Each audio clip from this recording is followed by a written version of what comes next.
தனிமையில் நானும் பெருமானாரும் இருக்கிறோம். இப்போ சொன்னாங்க ஆயிஷாவா 2 பேரும் ஓடலான்னு சொன்னாங்க. 2 பேரும் ஓடலான்னு சொல்லி, ஓட்டப்பந்தயம்னு சொல்லி. சரி ஓடலாம், நானும் தயாராகிட்டேன். ஏன்னா நான் கொஞ்சம் உடல் மெலிதாக இருந்தேனா இல்லையா, ஓடிட்டேன், நான் ஜெயிச்சிட்டேன். அமைதியாக இருந்துட்டாங்க, ஒன்றுமே பேசலை. கொஞ்ச நாள் ஆனது, கொஞ்சம் காலம் கழித்தது, எனக்கு உடம்பு வச்சிருச்சு, நான் கொஞ்சம் பருமனாகிட்டேன். பழைய சம்பவம் எனக்கு மறந்து போச்சு. மற்றொரு முறை பெருமானாரோடு பயணத்தில் போகும்போது அதே மாதிரி தோழர்கள்ட்ட சொன்னாங்க, தக்கத்தமும் எல்லாம் போங்க அப்படின்னு சொன்னாங்க. இந்த முறையும் போன பிறகு இப்போ 2வது முறை ஒரு ஓட்டப்பந்தயம் வைக்கலான்னு சொல்லி மனைவியரோடு விளையாடுவது கூட வணக்கம்தான். பெருமானார் சொன்னாங்க, 3 விஷயத்தை தவிர நீங்கள் கேளிக்கையாக செய்கிற எல்லாமே வீணான விஷயம். 3 விஷயம்தான் அது விளையாட்டு, மார்க்கத்தில் நன்மை. நீங்கள் குதிரை ஏற்ற பயிற்சி எடுப்பது, குதிரை பயிற்சி இருக்கு இல்லையா, அது இபாதத்து, அது என்னங்க வணக்கம்னு சொன்னாங்க. நீச்சல் பயிற்சி அது வணக்கம் என்று சொன்னாங்க. மனைவியோடு விளையாடுவது அது வணக்கம்னு சொன்னாங்க. இந்த 3க்கும் மார்க்கத்தில் நன்மை இருக்குது. 3க்கும் தான் என்னங்க மார்க்கத்தில் நன்மை.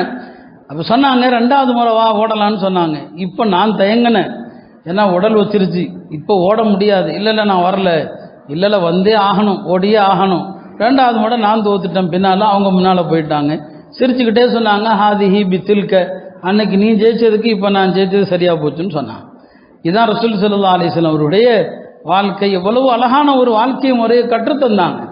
இன்றைய புதிய தம்பதிகள், நிக்காஹில் சேரக்கூடியவர்கள் யோசிக்கணும். பெருமானாருடைய சீரத்தையும் அழகான வாழ்க்கையும் படித்துவிட்டு தயவு செஞ்சு குடும்ப வாழ்க்கையை ஆரம்பிங்க. என்ன பெரிய பிரச்சனை, ஒரு பஞ்சாயத்துக்கு போகிற அளவுக்கு என்ன இவங்களுக்கு மத்தியில் ஒரு அண்டர்ஸ்டாண்டிங் ஏற்படுதுன்னு புரிய மாட்டிருக்குது. பெருமானார் ஸல்லல்லாஹு அலைஹி வஸல்லம் அவர்கள் வீட்டுக்கு ஒரு நாள் ஹஜ்ரத் அபூபக்கர் ரலியல்லாஹு அன்ஹு அவர்கள் வர்றாங்க. வந்தா அன்னை ஆயிஷா ரலியல்லாஹு அன்ஹாவுடைய சத்தம் ரொம்ப தூக்கலாக இருக்குது. பாருங்க, நபிக்கு முன்னால குரலை உயர்த்தக்கூடாதுன்னு அல்லாஹ் சொல்றான். குரலை உயர்த்தினா என்ன போயிடும், அமல்கள் வீணாயிடுங்கிறான். இப்போ பெருமானார் மனைவியர் சத்தம் போட்டு பேசியிருக்கிறாங்க. ஒருவேளை மனைவியருக்கு மட்டும் விதிவிலக்கோ என்னவோ. அபூபக்கர் வர்றாங்க, ஆயிஷாவுடைய குரல் பயங்கரமாக இருக்குது. உள்ளே போன அபூபக்கர் ரலியல்லாஹு அன்ஹு அவர்கள் பெருமானாரை பார்க்காம தன்னுடைய மகள் ஆயிஷாவை அடிக்க போகிறாங்க. அத்தர்ஃபைன சௌத்தக், என்ன பெருமானாருடைய குரலை விட உன் குரலை உயர்த்திறியான்னு சொல்லி பெருமானார் பார்க்குறாங்க. விட்டா அபூபக்கர் தான் மகளை அடிச்சிருவார். நபி ஸல்லல்லாஹு அலைஹி வஸல்லம் அன்னை ஆயிஷாவே சொல்கிறாங்க, ஹால பைனி வ பைன அபீ பக்கர், பெருமானார் எனக்கும் அபூபக்கருக்கும் நடுவில் இப்படி நின்றுட்டான்.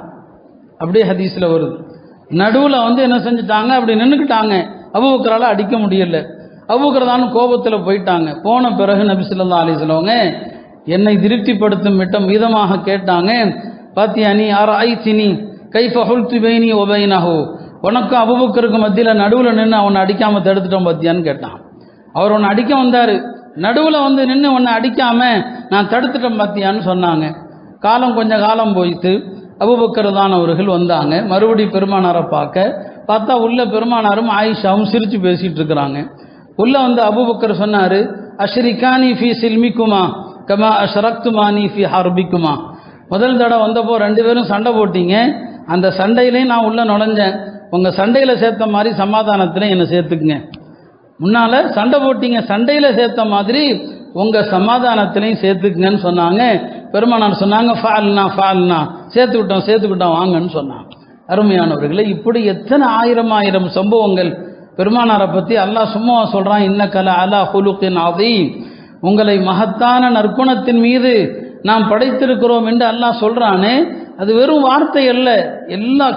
அவங்களுடைய வாழ்க்கை முழுவதும் எல்லா இடங்களிலும் இந்த அழகிய குணத்தை நீங்கள் பார்க்கலாம். சின்ன குழந்தைகள்கிட்ட பேசினாலும் பழகினாலும் சரி, மனைவியரிடத்தில் உறவாடினாலும் சரி, எல்லா இடங்களிலும் ரசூல் ஸல்லல்லாஹு அலைஹி வஸல்லம் அவர்கள் மனைவியருடைய விஷயங்களில் அழகான குணத்தை தான் காட்டினாங்க. அதனால தானே சில நேரங்களில் மனைவியருடைய திருப்திக்காக தான், மனைவியர் சந்தோஷமாக இருக்கட்டுங்கிறதுக்காண்டி தானே ஒரு தடவை தேனே குடிக்க மாட்டேன்னு சொன்னாங்க. அல்லாவே கண்டிச்சான், அப்படி செய்யக்கூடாதுங்கிறத அல்லாஹ் கண்டிக்கிறான்.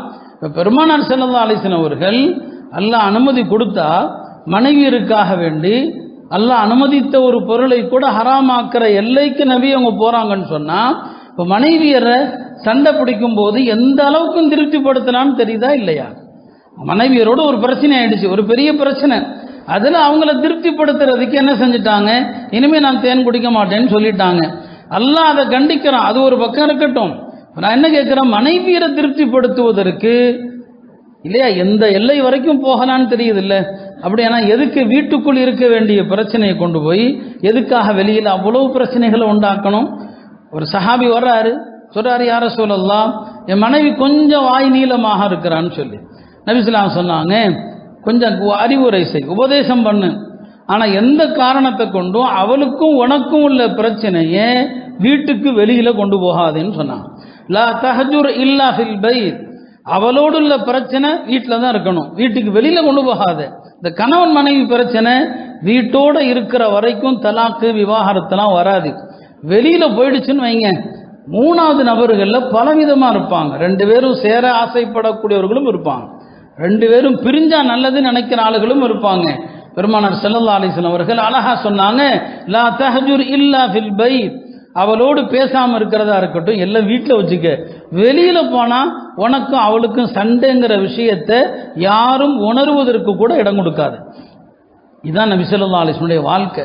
அருமையானவர்களை, இவ்வளவு மனைவியரோடு எவ்வளவு பிரச்சனைகள் இருந்து கால நேரம் கொடுக்குறாங்க, அந்த மனைவியரோடு பேசுறாங்க, காலையில் வீட்டுக்கு போனால் அழகா சலாம் சொல்றாங்க. இந்த பழக்கங்கள்லாம் நம்மிடத்தில் இருந்தால் எந்த குடும்பத்தில் பிரச்சனை வரப்போகுது? அப்போ இந்த வழிமுறையை பாருங்க.